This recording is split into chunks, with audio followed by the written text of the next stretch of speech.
Nah, dalam menikmati makanan ini ada beberapa sunnah-sunnah yang bisa kita panen pahala dari situ. Sudah kenyang, ya, hilang juga hausnya kalau dia minum, kemudian dia dapat pahala.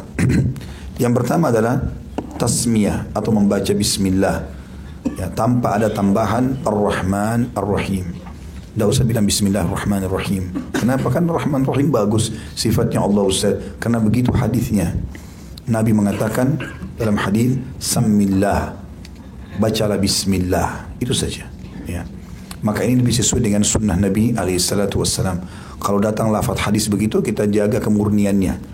Mirip dengan kata Nabi SAW, habis sholat beristighfarlah. Dan boleh beri contoh, boleh baca astagfirullah, astagfirullah, astagfirullah. Enggak ada al-azim, enggak ada tambahan yang lainnya.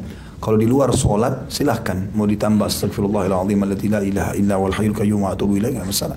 Tapi habis sholat, Nabi tentukan lafadznya, Nabi tentukan jumlahnya, Nabi tentukan waktu dan tempatnya. Enggak boleh diganggu gugat. Mirip juga dengan makan. Nabi cuma suruh baca bismillah. Dan dalam mengucapkan ini, usahakan terdengar oleh diri kita sendiri. Karena kalau kapan kita tidak membaca, maka syaitan akan mengambil makanan itu.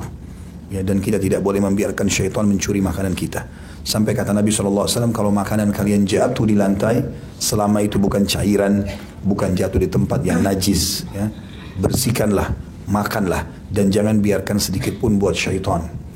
Ya, dalam hadis yang lain kata Nabi SAW, siapa yang kalau makan baca bismillah, syaitan di sebelahnya menjadi kecil. Ya, seperti kecilnya lalat, artinya tidak punya kekuatan. Juga dalam hadis yang lain, siapa yang membaca bismillah pada saat mau makan, syaitan akan berkata pada teman-temannya di sekitar rumah itu, tidak ada makan malam buat kalian, atau tidak ada makanan buat kalian. Artinya dengan tanpa membaca bismillah, syaitan bisa mengambil manfaat dari makanan tersebut. Kemudian yang kedua, makan dengan tangan kanan. Ini banyak sekali dianggap remeh oleh orang. Sunnah Nabi SAW makan dengan tangan kanan. Tapi kan saya kidal Ustaz, itu was-was. Kidal itu kan hanya karena kebiasaan saja. Kalaupun harus, maka teman-teman makan dan minum jangan pakai kecuali tangan kanan. Kalau yang lain menulis mungkin masih ada sebagian ulama membolehkan. Karena saya lihat subhanallah, kalau orang bilang itu karena dominasi akal kiri, otak kanan, ini istilah. Tapi dalam syariat tidak seperti itu. Karena saya melihat Allah karuniakan saya beberapa orang anak. Subhanallah, saya lihat anak-anak ini hampir semua sama. Bukan cuma anak-anak saya, anak-anak juga teman-teman yang saya kenal. Mereka kalau teman-teman sini punya anak kecil di rumah, kalau kita kasih makanan walaupun kita arihkan ke tangan kanan, semua ke tangan kiri langsung. Dia pindahkan. Syaitan sudah menggoda manusia dari kecil. Karena dengan mengangkat dengan tangan kiri, syaitan mengambil makanan itu. Sama dengan tadi baca basmalah. Maka nabihi min adha, thumma liyakulha. Apabila sesuap makanan dari salah seorang di antara kalian terjatuh, maka bersihkanlah bagian yang kotor, kemudian makanlah. Hadis ini riwayat Imam Muslim nomor 2033. Potongan kue kering, potongan kerupuk, ya, masih bersih jatuh di lantai, diangkat saja dibersihkan. Kecuali cairan tadi saya bilang, mungkin sudah sulit, ataupun jatuh di tempat yang najis atau kotor sekali. Kemudian juga yang selanjutnya, yang kelima, makan dengan 3 ruas jari. Ini termasuk sunnah Nabi SAW, artinya menggunakan 3 jari supaya tidak terlihat. Ini juga adab. Orang biasa kalau langsung main ramas semuanya kelihatan tamak, ambil begini makan semuanya, ya. 3 jari itu sunnah Nabi SAW menggunakannya. Artinya ini adabnya. Sebagaimana dasar hadis Nabi SAW, karena Rasulullah SAW ya'kul bi 3 asabi'. Rasulullah SAW biasa makan dengan menggunakan 3 ruas jari beliau. Hadis ini riwayat Muslim nomor 2032.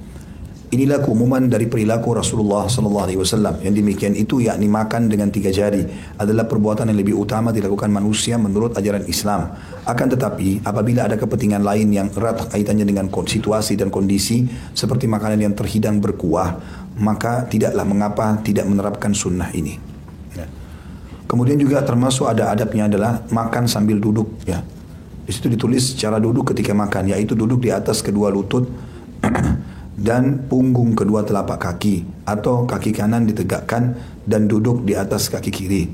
Sikap duduk ini sangat dihancurkan sebagaimana disebutkan oleh Ibnu Hajar rahimahullah dalam kitab Fathul Bari. Jadi ada 2 cara duduk, seperti Bapak Ibu kalau duduk untuk tahiyat, ya, atau untuk duduk di antara 2 sujud, ya. Kita kan duduk iftirash biasanya, ya. Maka itu dikatakan duduk di atas 2 lutut.